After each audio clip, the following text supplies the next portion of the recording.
Now, it's still a few months to go before the year ends, but do you feel a little tired lately? Burnout is possibly a reality. It can impact your mental well-being and may pose some serious challenges for employees, especially in the workplace. Let's now speak to Professor Renata Schoeman, Stellenbosch Business School Healthcare Leadership Head. Thank you so much, Prof, for your time this evening. I mean, you say that burnout is a workplace phenomenon that cannot be confused by daily stresses of everyday personal life responsibilities. Tell us more. Good evening. Yeah, we have to remember that according to the World Health Organization, burnout is an occupational phenomenon. So we all struggle with challenges in our personal life, and that can lead to the development, for example, of adjustment disorders, depression, etc. But for burnout, it is in the employment context, and it is described very clearly as mental and physical exhaustion combined with depersonalization, in other words, a disconnection from your work and your colleagues, as well as reduced accomplishment despite working harder. So does this mean then you are more than tired? You can't just blame it on just being tired? Yes. Now, there's a difference between fatigue and burnout. So fatigue is one of the symptoms of burnout. But if you're fatigued, resting or a good night's sleep or doing an activity that can energize you will make you feel better. Where in the case of burnout, it is continuing despite you resting, because you have to actively recover from burnout as well, and the cause of the burnout needs to address as well. So merely being booked off for work for a month or 6 is not going to change anything. So what could then be some of the factors, for example, that may cause, and I'm going to put this in an employment setting, an employee, for example, to then be burnt out?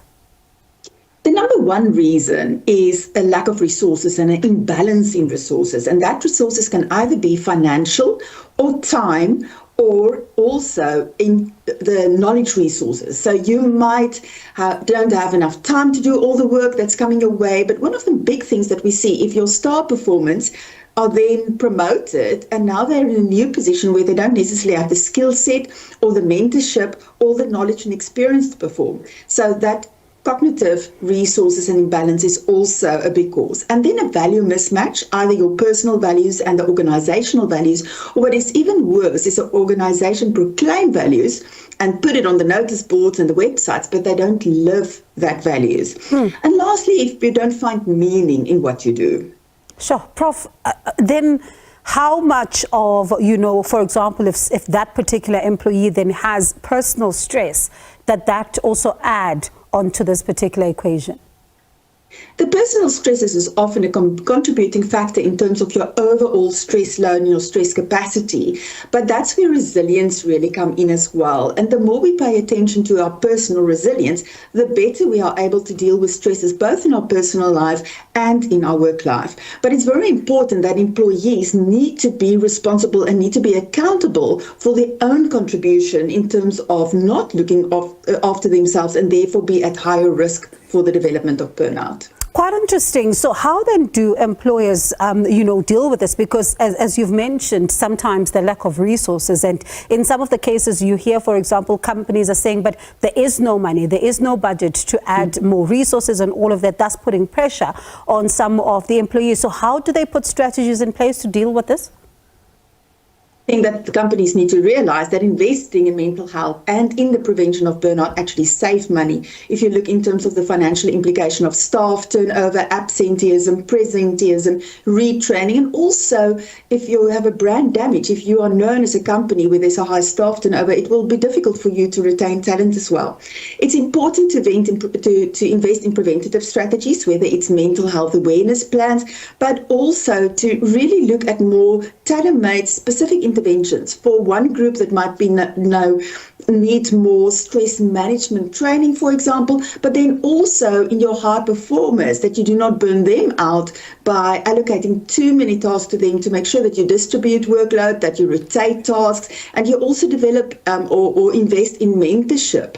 but then also to encourage healthy communication in the workplace, to lead by example. I think it's so important that leaders need to lead courageously, but to be courageous, we also need to be vulnerable and talk about our own personal struggles. In that way, the staff will be feeling more comfortable and less worried about stigmatization and discrimination. And I suppose take a more proactive approach as well to then see, where your employees are in terms of the levels of stress and burnout and all of that, so that you can also put in place some of the preventative measures, as you've said.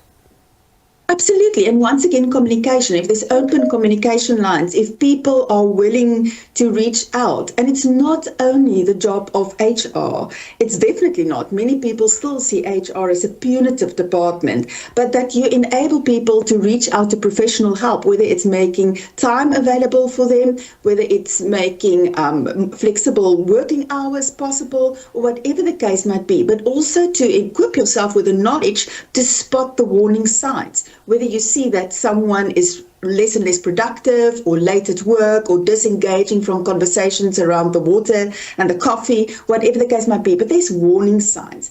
And then also what is very, very important these days, that we know that never taking off from technology and not putting work-life boundaries in place. And once again, that's maybe where organizations should have clear company policy in terms of after-hours communication, or what is expected in terms of turnaround time when you go on leave, and should you be available, what is the backup strategies, etc. Sure, Prof, I hope we speak again, because you've just raised quite a lot of issues there. And as you say, some of the boundaries, how do we begin to ensure that there's boundaries, but also there's productivity levels, that are also manageable. But thank you so much for getting us started on this conversation. Do appreciate your time. That's Professor Renata Schoeman from the Stellenbosch Business School of Healthcare Leadership, and she's the head there.